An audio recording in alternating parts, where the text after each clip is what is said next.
Welcome to the very first demo for the Versanode project.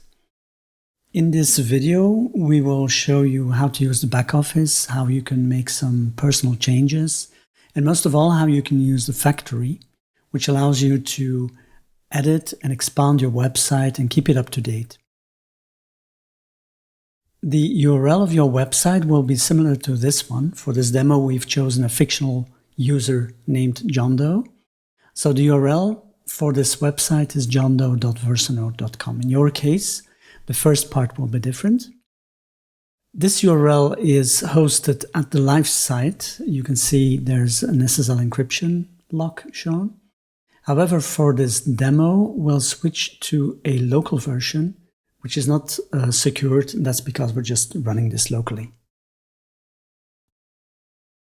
To enter the back office, what we do is we click on the login icon and we fill out the credentials for our fictional user.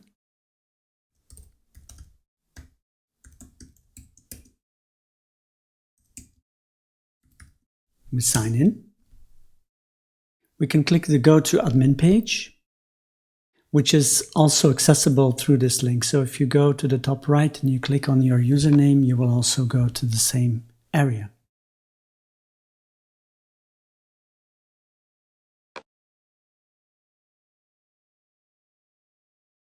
We'll quickly go over the options that we have at the moment for the initial release. You can change your password, of course. Go back to the admin section. You can edit your profile. At the moment, this is very, very limited, but you can be assured that this is going to expand quite a bit over time. This is just the bare necessity. Go back to the admin section and a similar link for your social website links, where for each of the social websites you can enter a link which links to your personal account. You can see this if we go to the website itself. You can see this at the bottom, that we have these icons that are linking through to your social account. So you can see we don't have a Pinterest link here, so let's add one.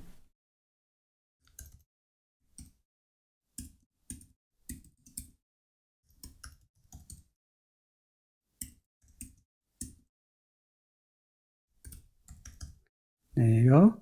Click Save. And when we then do a reload of the website, we can see that there's a link being added. Now, going back to the admin section, the most interesting and important one that we have at the moment is the factory. So let's have a look at that. Let's click on the factory link, and this brings us to the back office part we call the factory, where you can create your website and maintain it. We'll have a look at the UI from top to bottom. At the left top, there's a button to hide the toolbox and to show it, because the toolbox is not always relevant, so you can hide it if you need some more space. Then we have the location in the UI. At the moment, we're at the root level of the factory. Below, there are three sections. Toolbox, then we have the center section, which in this case, at this level, shows you all the websites that you have on the Versanode project. And at the right-hand side, we have a preview. In this case, it's mostly a preview of the theme that is used. So we have one website, and to view its properties, we press on the down arrow and we can see and change the properties of this website. First of all, there's the theme. At the moment, we have predefined a number of themes. As you can see, this mostly affects headers and some primary elements, and you can see a preview at the right-hand side. So I've chosen a red theme, which means that if we look at the bottom, neutral color is a number of different shades of gray. And the primary color, because we chose the red theme, is a set of shades of red. And the theme automatically defines a secondary and accent color that match with it, which are used in different places of the UI. If we change to a different one, orange, you can see primary color changing as well as secondary and accent colors. These themes are called modern because the fonts used are sans serif fonts. We also have a classic one where a serif font is used. If you have requests for certain types of themes, we can certainly add a few more. In the future, it will be possible to create or change your own theme as well. We'll just select, perhaps, let's just take the blue theme again. It's the default one. The colors that we see here are for the normal view, but as you might be aware, it's possible in modern operating systems to choose a different appearance for your operating system. You can have a light mode and you can have a dark mode. This was originally the case for mobile devices, but it's now also available for Windows and for Mac. In this case, Mac, as you can see, allows you to change the appearance. If we go to the home website, which is of course still pretty much empty, we switch to the dark theme, you can see that this automatically is reflected in this. So the Versanode websites will acknowledge the changes, the settings that the user makes at the OS level. You don't have to do anything special for that. Next, website title. This is the title that appears, that is going to be shown in bookmarks made of your website, or that appears in the header when your website is shown. So your website title, in this case, it would be something like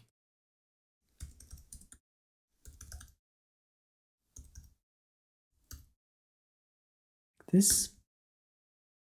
There's a description that you can provide. This is not shown anywhere visibly, but it is very important for SEO. So when Google indexes your site, it will index not only the title, but also description and keywords. So it's a good idea to enter something sensible that describes what your website is all about.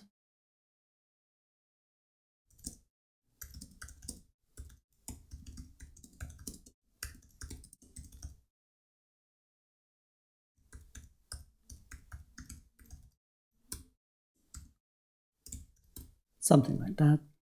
Keywords, this is a comma-separated list of keywords that you want to assign. Again, very important for SEO.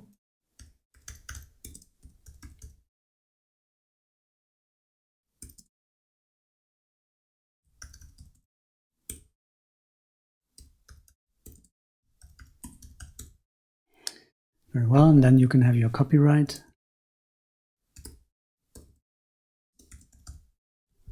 And that's it. And you can choose a certain file as your logo. Right. So we'll save now. And when we refresh the home page, we can see that we have the logo available. We can see at the bottom here that the title is also shown. But quite important as well, if we just inspect the page itself and we inspect the header, you can see that there's metadata being added. This is not visible to the regular user, but Google will index this, will use this to properly index your page. So it's quite important.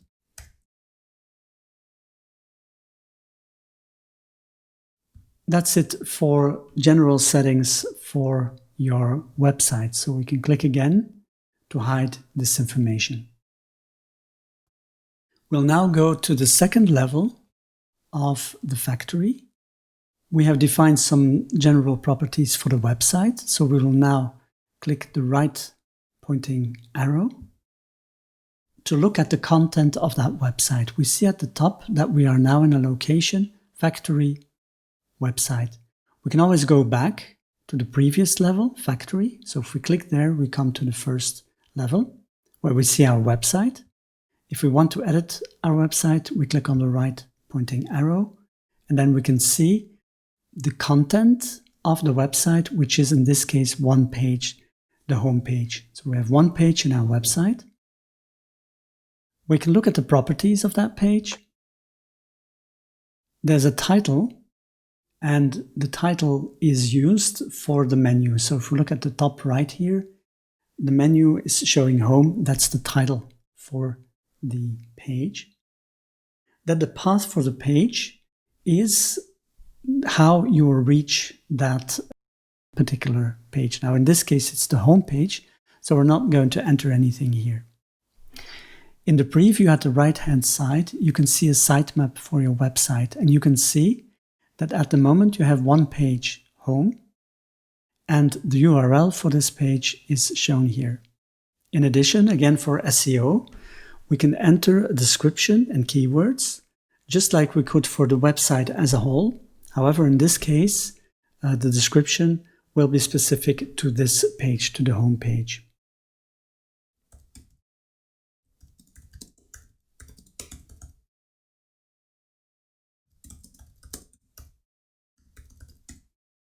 And again, some keywords.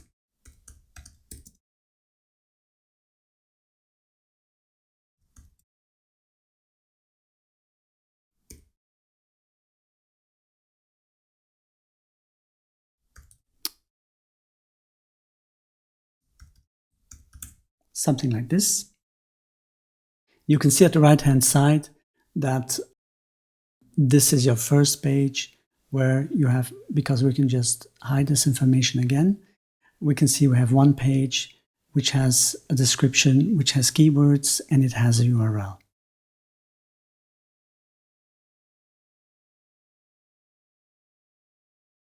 We'll save.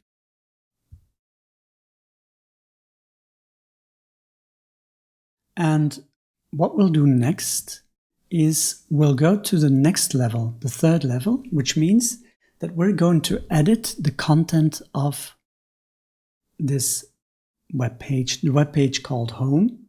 We're going to add some items to content because, as you can see, it was still empty.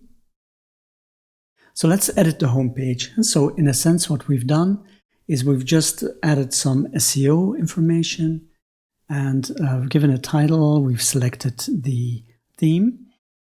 We can see that we're now 3 levels deep in the factory. This is the deepest level. From the factory, we went to our website, of which there's only one, and we went to one of the pages. The page content is still empty, so we're going to add some information to it. Let's just start out with a quote. Again, we can click the down arrow to edit the properties of this.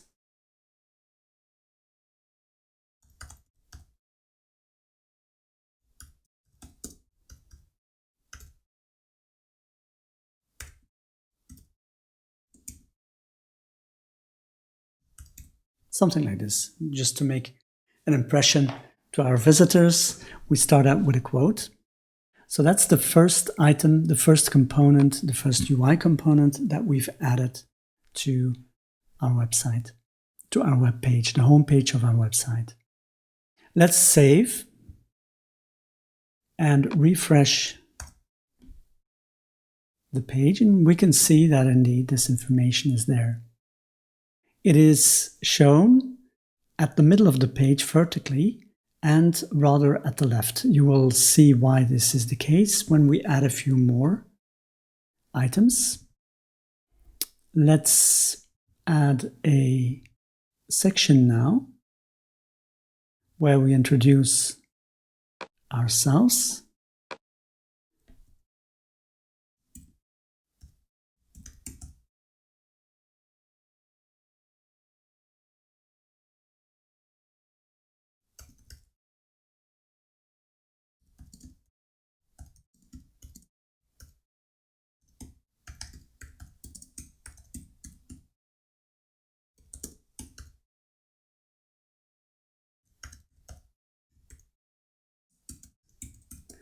I sincerely hope that you'll have more inspiration for the content than I have at the moment. And you can see that a second block of text has been added. We'll add a third thing, which is, for instance, a map. That's a geographical map. Look at the properties that we have available here. Let's see if it finds Dublin. So it does. Very well. And we're all set. Let's save again and have a look at the web page. I'm just refreshing the browser here. And you can see we have these three elements that are present. They are shown side by side. I'm going to add one more, which is, let's say, an image. Choose a file. And yeah, let's just pick our logo again. Very well. There you go. So what you see is that the fourth item has wrapped on the page. Why is this? This has to do with the grid system that is used by Versanode. You may be aware that creating a website now is very much different from doing this, say, 5 years ago or 10 years ago. We speak of something called mobile first, which means that most users will be visiting your website on a mobile device. So it's important to make sure that it looks good. At the same time, of course, we want you to have fairly good control over how your website looks, not only how it looks on a mobile device, but also how it looks on a regular laptop or desktop screen. So if we go to the website and we make this a lot narrower, then we can get it. Then you can see that automatically there's a scaling taking place. And at a certain point, if the screen becomes so narrow that the things don't fit horizontally anymore, you can see that we switch to a vertical layout. And this is the mobile layout. So it's very important that the mobile layout works automatically and looks good, because that's more and more that's going to be the default way that people are looking at your website. So let's make it wider again. And we wanted to provide you with a way to automatically make your website look good in both cases. That's why we're using a grid system. So what does that mean? Your website page by default, this is what we have at the moment, but in the future, I guess we can have different configurations. But at the moment, we've chosen for a grid of 3 columns. So, and you can see how we automatically lay out all the items on your web page. It goes from 1 to 3 until all 3 columns are filled. If you add an additional UI block, then this will wrap to the next part of your page, etc. And that's what we see happening here. We had 3 blocks, the first one, the second, the third, and the fourth one, the fourth UI component, wraps to the next row of your grid. You can click this icon here to get a feeling of the background of your grid. So you can see the blocks, the components, and you can see how they're being laid out. Now we do want to provide you with some control over this, because obviously you won't automatically want to have this kind of stuff side by side. And that's where these 3 blocks come in. So these 3 empty blocks that you see at the moment, you could look at them as check boxes. They define the columns that we want the content to be assigned to. So if we look at the first item, quote, we have not made any presets. So if none of the checkboxes is active, it means just lay out the block the way that is default, like just find the next empty slot in the grid and put it there. If we want more control, we can do this. For instance, we can say, I want this quote to occupy not only 2 rows, but actually 3 rows. This means that this block is now using the 4 row, and the other blocks, because they haven't made any choice, any specific choice where they want to be, they will simply shift to the next row. For the next ones, again, we also have some possibility. Let's say that the section is something that we also want to occupy the full width. And then let's say that the map and the image share the same row. For instance, the map, we allow it to occupy 2 columns, and the image will automatically occupy the next free slot. Just going to hide the background again. Let's save.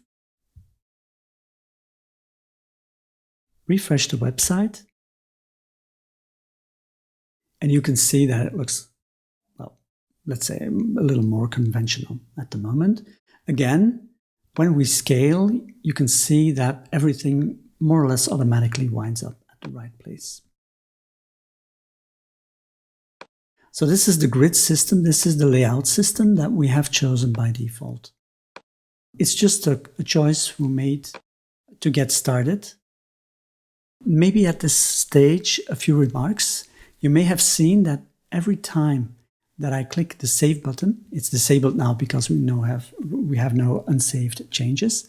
But whenever you make a change, this button becomes active. Whenever you click the Save button, the changes are live. Okay, now, indeed, this is a bit dangerous. You might be doing certain stuff that you regret. That's because it's a version 1.0 release of the platform. What we plan to do is to, in the next stage, to have at least one level of publishing where you, as soon as you save, you're only saving a local copy, but where you have to take an extra publishing step to actually make those changes available to the website, so that you have some capabilities to correct mistakes that you make. That's one thing I wanted to add. A second thing is that you also have the possibility, of course, to change the order of the items in your list. So for instance, the quote, if you feel that it should come, let's say, after the section, then you can just drag it to that place. You can see that they automatically change the direction. Or if, for instance, you want the image to come before the map, that's fine. And then in that case, I suppose you'll want the image to occupy the first slot, and then a map, for instance, at the right-hand side. You might also decide to have the quote to be at the right-hand side of your text. So, as you can see, just play with it a little bit and you'll see that it's quite intuitive once you get the hang of it. And of course, also, you can delete items. So if you don't want the welcome text here, you can just delete it. There you go. An important item to mention as well is that we don't really aim to become the most comprehensive CMS system or website builder system on the planet. It'd be great if we wind up doing so, but I think the strength of the platform is in the integration of different types of data and data that can be provided by other partners. As a first partner, the Versanode project has DeepMeta, which has built a few components that integrate. And this is where things get interesting because, okay, you can add text, you can add all sorts of images and other stuff. That's great. However, as you can see in the toolbox, we also have a number of items labeled iStock Getty. And these are kind of plugins, if you like. These are external components provided by DeepMeta that provide you specific capabilities that are related to iStock and Getty. For instance, let's say that at your website, you want to add a search bar. Now, you can just click on the item to add it at the end of the list. I'm going to delete it now. Or alternatively, you can drag it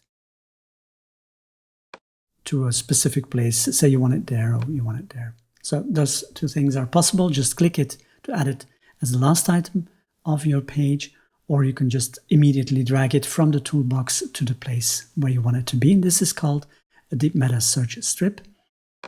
We're going to make it occupy the full row, what you can see here at the bottom.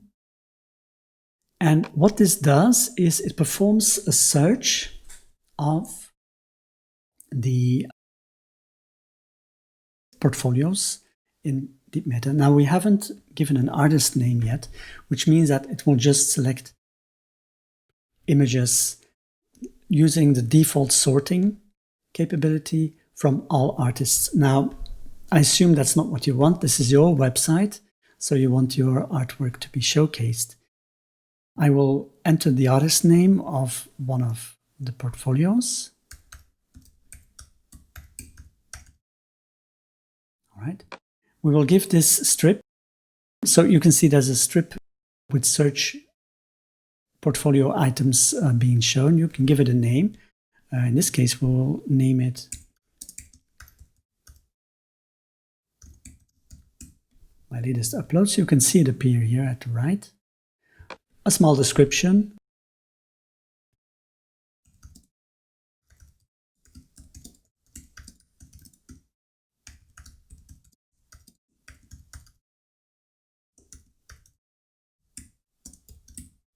There you go. And we could limit this to a search phrase, which means that we search within our portfolio for a certain number of things. So you could just enter something like children or dogs or whatever. We're not going to do this. As a sort order, we're going to take newest because we called it the latest updates. That makes sense. All right. Let's save. When we refresh the page, we see that there's a strip being added, and it automatically gets populated by these different items. There's only 4 items being shown here, but you can actually get quite a few more if you like, so the user can click this open or hide it. And these kinds of strips are just some of the first capability that DeepMeta has chosen to provide you. This allows you to make your site more dynamic. As you can see, maybe you're being a little overwhelmed with the capabilities, but in fact, once you get the hang of it, it's quite easy to add extra sections to your web page, or to even add extra pages or whatever. You can just do this from any browser at any time. But it's, of course, even more interesting if your website is getting updated for your visitors without you even having to do anything. So for that reason, this is a search. For instance, let's just add a second strip here. Also full width. There you go. And in this case, we'll take again our own portfolio. This, of course, could be a portfolio of a friend or colleague of yours that you also want to showcase. There's no problem with that. And then, for instance, here,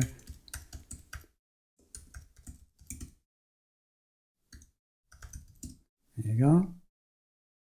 And we'll enter a search phrase. And let's just call this not the latest, but most popular Brussels pictures. And for the sorting, we choose most popular. Save it. Refresh. There you go. We've built ourselves a nice page. Let's now go back one step to website. We don't have a back button here at the moment yet. And so I suggest you not to use the back button of your browser, but to just go to the website, to just click on the level that you want to go. So the website content consists of one page. Let's just add a new page. And this page is, okay, let's just add a new empty web page to get started. You can see in the sitemap at the right that a new page has been added. We'll change the properties. We'll call this contact. And the path will also be contact. For the path, and you can see at the right-hand side that this determines the URL. So if you would type or click on this URL, or you type this in your browser, you would wind up at this page. So this is the address of this page. And for this reason, you can't use any type of characters. So if I just enter a number or something else, it gets substituted with a dash. And so you can use a dash as a separator, for instance, contact page. That's something that would be allowed, but you can't use any exotic characters in this. So just call it contact. You can use whatever you want in the title, but not in the path because it's part of the URL. Again, you can have a description here for SEO purposes only.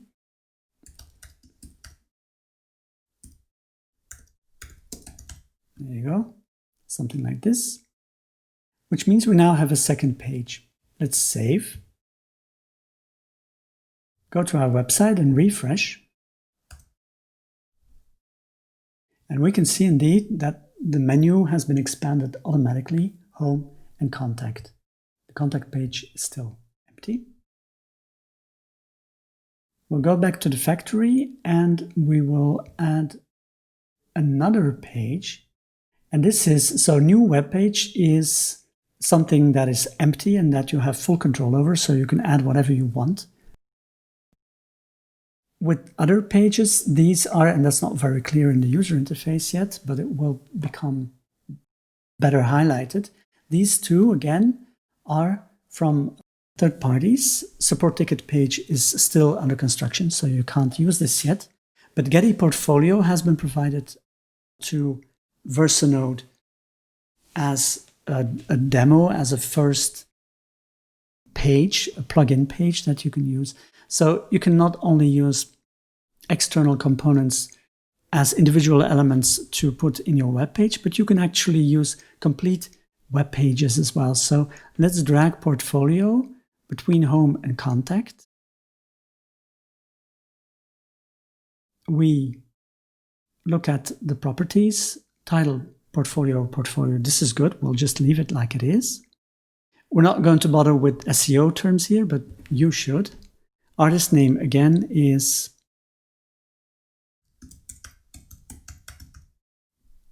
this. And that's all you have to do. So we have added Portfolio, which is a third-party page, a full page, which is completely provided by a third party. And we've dragged it to our website. Let's save it again and see what this does. So we refresh the website. We see that we now have Portfolio page. We have entered an artist name. And this automatically gives us a page which showcases the portfolio for the artist name that we have provided. Gives you full capabilities, shows you the number of items that you have, and the visitor can use it to change the sorting or to search within your portfolio. For instance, they might search for something like this or whatever. If the user clicks on one of these images, on one of these thumbnails, they will go and remain on your Versanode website and show a detail page for the image that was clicked. And there's also a dedicated button for going to iStockphoto, because obviously we don't intend to replace, we don't want to become a stock agency or something. In the contrary, we want to allow the artist, or let's say DeepMeta in the components that they provide to Versanode, wants to allow an artist to showcase, to have full control over the way that they showcase their own images, their own portfolio, video, etc. And to, in a certain way, to just create more exposure for their own portfolio, which is beneficial to, obviously, to the photographer, as well as for iStockphoto as well, because they will be getting more links coming in and more sales because of this. All right, so the link itself will then go to the actual site of iStockphoto.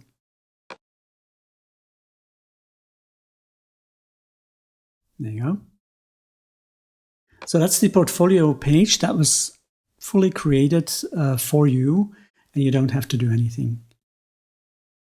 If we go to a website, we see these 3 pages, and again, you can just drag them around if you want the order to be different. If you feel that the contact page should come before the portfolio, you can do this. When we save and reload, you'll see that the contact page has now moved. The right-hand arrow for the portfolio page doesn't actually do anything. We will hide it in a future release because, well, you don't have control over what comes in there in the portfolio page. Is fully defined by the third party, in this case, DeepMeta. For contact and home, those are regular web pages, and you have full control over this. So for the contact page, for instance, we don't have anything yet. So we would probably add a section where we enter a heading, and then just, yeah. There you go. So text capabilities are limited at the moment. If you look at formatting tips, you'll see that there aren't any yet. So you can't really have rich text at the moment. We're looking into this because we want to make this powerful and yet user-friendly. And we didn't want to give something that's just a half-hearted implementation. So at the moment, this is how you do it. If you want multiple paragraphs, what you can do is you can add additional sections, and you'll typically, I guess, you'll want each of those sections to occupy the full width. And you're not obliged to have a heading for a section, so you can just leave this empty. Same for this one, you can leave the heading empty, which is going to give you some capability for additional paragraphs.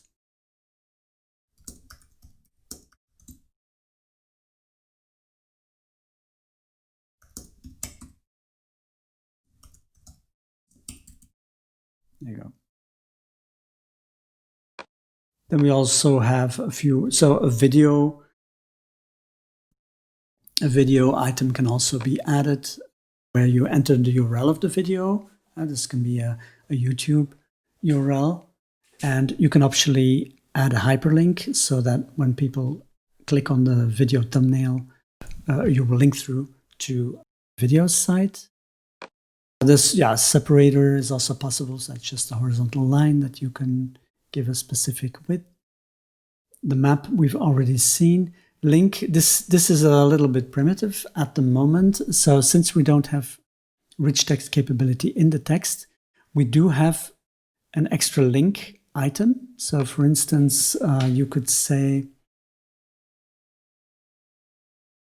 so in this case, contact me, let's say. And this is going to add a link there.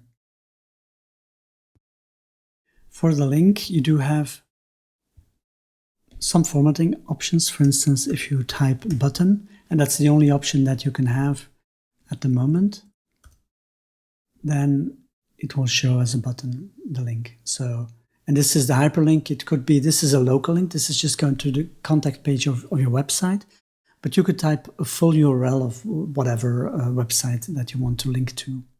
Okay, so like I said, some capabilities are kind of primitive at the moment, but you can perfectly build a functional website with it.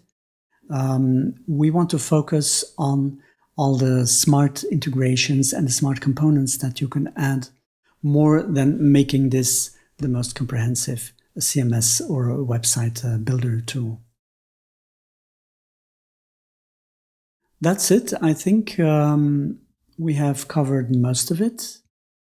About the cancel button, what this does is it simply reloads the page, the factory page, without saving. So that's why it brings you to the root of your website. It's a bit of a panic button, like if you made certain changes and you don't want to save them because you messed up, just click the cancel button, or you could just close your browser, whatever, and nothing will be saved. That's it for our very first instructional video. Thank you very much for your attention.